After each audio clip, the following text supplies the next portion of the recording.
Magandang umaga po, Dr. Maricar Limpin, ang co-convener po ng Health Professional Alliance. Magandang morning po, Doc. Hello, magandang umaga naman, Ted and DJ Chacha. Oo. Doktora, dito po sa panukala nga po na 51.6 billion na alokasyon po for the MAIFIP, ano po ang reaksyon ng grupo po ninyo na Health Professional Alliance Against COVID-19? Well, unang-una po, no, yung maisip na yan, actually matagal na ho namin sinasabi na hindi ho dapat magkaroon na lang ng ganyan. Kasi parang yung mga maisip na yan, nagagamit po siya as parang instrumento para mapabanggo ang mga pangalan ng ating mga politiko, no? So, I think instead na maisip, ilagay na lang ho sana ang perang yan sa PhilHealth na siya naman pong primary na talagang nagbabayad para doon sa mga pangkalusugan na panggastos ng ating mga kababayan. Oo. Bilang isa po na nasa on the ground talaga at doktor po kayo mismo, nakikita niyo po yung sitwasyon ng ating mga kababayan. Para po sa inyo, ano po bang pinaka-problematic pagdating po sa implementation sa iba't ibang ospital nito pong MAIFIP na ito?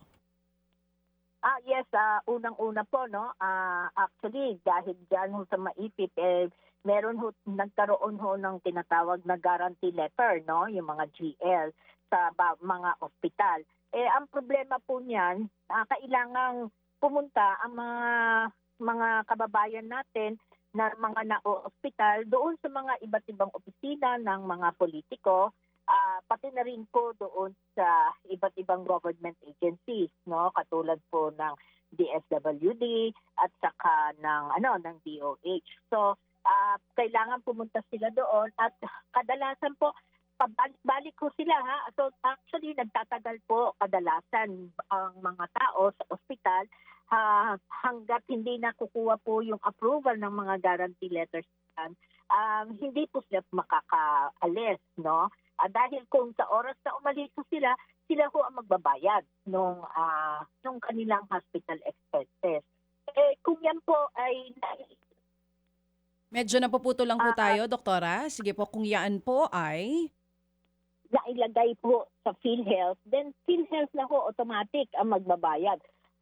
Kung ikaw po ay mahirap, senior citizen, at saka yung mga may mga disabilities, automatic po yun. Wala po kayong babayaran. Ano? Pero kung ikaw ay middle income o kaya yung mga medyo mayaman, meron pong percentage na babayaran ang PhilHealth, tapos the rest sa out of pocket. Ang sa universal healthcare ho natin, ang ini-aim ho natin sana 70% ng hospital expenses ang magbabayad po niyan ay PhilHealth. Tapos tayo po na mga nagbabayad, nagbibigay ho ng mga nagbabayad ng ating premium sa PhilHealth, mga 30% na lang po yung out-of-pocket expense natin. So malaking kaginawahan din po, even ho among sa atin, mga nasa middle income at saka even po yung mga mayayaman. Ano?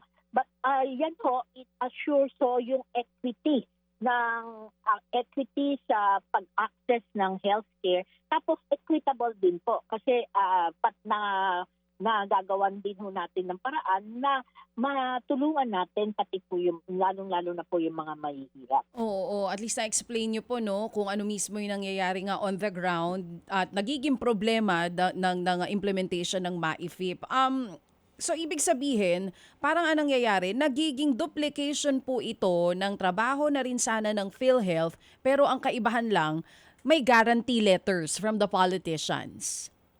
Yes, opo. Actually po, sa batas po natin, dapat po PhilHealth ang primary payer, no? Siya po yung ating social health insurance system, no? Siya po ang primary payer. Ang nangyayari po ngayon, nawawala po yung personality ng PhilHealth being the primary payer. Nagkakaroon ho tayo ng iba't iba pang ahensya o iba't ibang opisina na magbabayad, no, na maging payer. So hindi morally hindi po siya tama, no, na yun ho sarili nating taxpayers money ay mapupunta kung saan-saan, tapos nakikilala kadalasan po ay siyempre nagagamit ito ng ating mga politiko para sila ay maboto sa mga during Sa mga eleksyon, period. oo. Nagagamit Yes po, pampapogi. Doktora, kanina kausap po namin si Senate President Tito Soto. Binabanggit niya po na dito sa 51 billion pesos na aprobadong budget ng MAIFIP sa BICAM, meron daw silang mga special provision na inilagay. Kasama daw po doon yung hindi na kailangan ng guarantee letters pa para magamit yung pondo o makahingi po ng tulong ang isang pasyente. Kayo po ba ay naniniwala na kapag naipasa na itong 2026 budget natin, mangyari po kaya talaga yon on the ground? Lalo pa kung naisulat naman na daw po, nasa special provision naman daw po, ipinadagdag daw po ito ni Senator Ping Lacson. Opo, pero alam naman ho natin ang mangyayari, no? Like let us say, ilalagay ho yan doon sa mga ospital na nasa local government unit, no? Sino ho ba ang may hawak ng mga LGUs natin? Di ho ba yun ho ay parang nasa ng local chief executive, either ng governor, depende po kung provincial hospital yan, o kung district hospital po, kung sino po yung local chief executive ng distrito. So ang mangyayari po niyan, kung kunyari may lumapit kay governor o kay mayor o kay konsehal, no? Lumapit at sabihin na pwede ho bang kasi may gastos ho kaming ganitong kalaking halaga. Kung yun ho bang governor magsabi ho doon sa direktor ng ospital, pakiano mo na lang ito, pakiayos mo na lang ito kasi dapat hindi na to maayos na ninyo to at nang makauwi na yung mga pasyente. So anong tingin nyo ninyo ang gagawin ng direktor? So no? ibig sabihin, sa madaling salita, Doktora, yung pag-epal ng mga politiko magiging LGU level naman po kahit pa wala ng guarantee letters. Yes, opo. Oo. At saka maski din naman yung mga congressman. Oo. No? Yung mga congressman, pag nagbigay ho yan ng sulat sa direktor ng ospital, kahit na anumang saan man lokalop naka-situate yung ospital na yan, congressman siya doon sa sa area na yon. So, pero Doc, siyempre, bibigyan mo yan ng Doc, malaking pabor. Doc, ang sinasabi po kasi ni Tito Sen kanina, ni SP Soto, wala nang guarantee letters dahil nilagay nila mismo sa special provision na talagang bawal na. Opo, alam naman ho natin yan, pero alam din ho natin, actually, even before, nagagawa din ho yan. Walang guarantee letters, and yet, pag nagsulat ho ang mga politiko ho natin doon sa direktor ng ospital, wala ho magagawa ang direktor. Ganun pa rin. Pagbibigyan niya yung si congressman, pagbibigyan senator, pagbibigyan niya si mayor, si governor. Opo. Ang sinasabi ni Dr. dito, ganun pa rin. Hindi maitatanggi ang katotohanan na mangingialam at mangingialam ang mga politiko dyan. Yan sinasabi ni Doktora. Yes po. Tama ka dyan, Ted. Kaya nga ang pinakasolusyon ho, bakit ho nila, ang pinakasolusyon talaga, iwasan na ho natin yung maipit. Ang liit pa po ng ibinigay ho nila sa PhilHealth, no? Sa taon 2026. Meron pa nga hong dapat na isole, 60 billion. Saan ho yung 60 billion na dapat na isole? Kung titignan natin ang budget ng PhilHealth, maliit pa doon sa 60 billion na dapat isauli. So, ngayon po, para to summarize it, ang gusto nyo pong isuggest ay yung MAIFIP, i-abolish, ilagay sa PhilHealth yung pondo, PhilHealth na ang kailangang sumagot sa mga pasyenteng hindi makakapagbayad sa ospital. Ganong kasimple, ayaw nyo na pong gawing komplikado, gaya po ng MAIFIP na meron tayo ngayon. Yes, kasi po gusto ko natin na ang ating kalusugan, karapatan po ng bawat Pilipino. At under sa batas po natin, under the Universal Healthcare, ang dapat po talagang nagbabayad, ang payor po para doon sa mga health expenditures po natin, ang primary po should be PhilHealth. So, kailangan tulungan natin ang PhilHealth na palakasin ang sarili niya para sa ganoon ay magawa po niya ang trabaho niya as the primary Yes. healthcare insurance ng ating bansa. Okay, sige po. So ma'am, yung pong binabanggit ni Dr. Dance, ano po, sa naging panayam sa kanya na pinag-iisipan ng inyong grupo na dumulog sa kataas-taasang hukuman para questionin po na naman ito kasi nga nag-aanyong pork ito eh. 'Di ba? Kumbaga, Yes, opo. ang tawag nga po ay health pork po ng inyong grupo. Totoo ho ba 'yon? Kayo po idudulog sa Supreme Court? Yan po, pinag-uusapan na ho talaga namin. May mga kausap na ho kaming mga abogado at tingin din ho ng mga abogado magiging unconstitutional na naman ang kalalabasan ho nito. In fact, Ted, gusto pa namin talagang i-push yung sinabi na ng korte unconstitutional yan.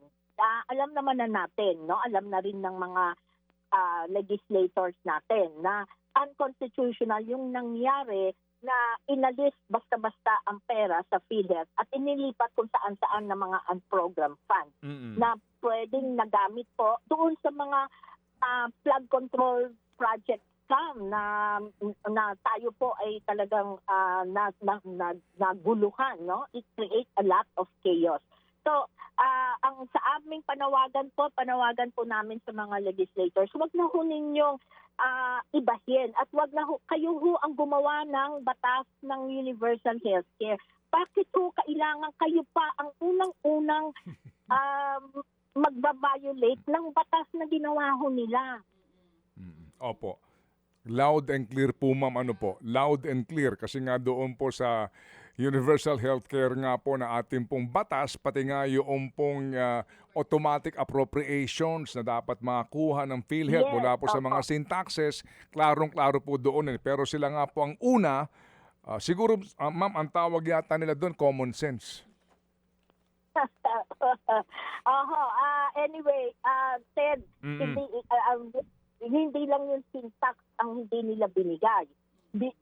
Sa batas po, meron ho dapat na premium na binabayaran para ho doon sa mga mahihirap, para doon sa mga senior citizens, saka mga persons with disability, hindi rin ho yan na ibigay magmula po noong 2023 hanggang yung ngayong kasalukuyan 2025. Ang pinaka-worst itong 2025, zero budget ang inilagay nila sa PhilHealth. Opo, yes ma'am. O sige po, so makikibalita po kami, Doktora, kung sakali nga po na kayo po'y magdesisyon na ipapanik po na naman ang isyong ito sa kataas-taasang hukuman, pero aabutin po naman ng taon bago magdesisyon, kaya ubos na yung ma-IFIF bago ho naman tayo, di ba, ma'am? Ipababalik na naman, tas galing ulit sa atin. Oo, yung perang ibabalik. Ay, naku po. Ay, naku, ma'am. Sana nga po ay, ewan ko na lang po, ma'am, itong issue po ng kalusugan, bakit kailangan tayo magmakaawa sa kanila? Saya nga po sa kami po, salamat na lang sa inyo, Ted, and yung mga kasamahan mo sa media na natutulungan kami para mapaalam natin sa mga tao kung ano po yung mga issues, burning issues natin ngayon. Kailangan makinig ang mga legislators sa ating mga mamamayang Pilipino. Hindi po pwedeng pabayaan nila tayo na ang karapatan po natin na pangkalusugan ay yapak-yapakan. Opo. Sige po. Muli ma'am, salamat sa inyong pong panahon, Dr. Maricar Lempin. Thank you, Doc. Thank you and stay safe, everyone. Opo. And Merry Christmas. Thank you. Mga kapatid, brothers and sisters, saan ka pa? Dito na tayo sa totoo. Dito na tayo sa True FM. Mga kapatid, mag-subscribe and follow po kayo sa social media accounts ng True Network PH. Yan po kami. Hanapin nyo lang True Network PH, Facebook, Instagram, YouTube, TikTok, and podcast.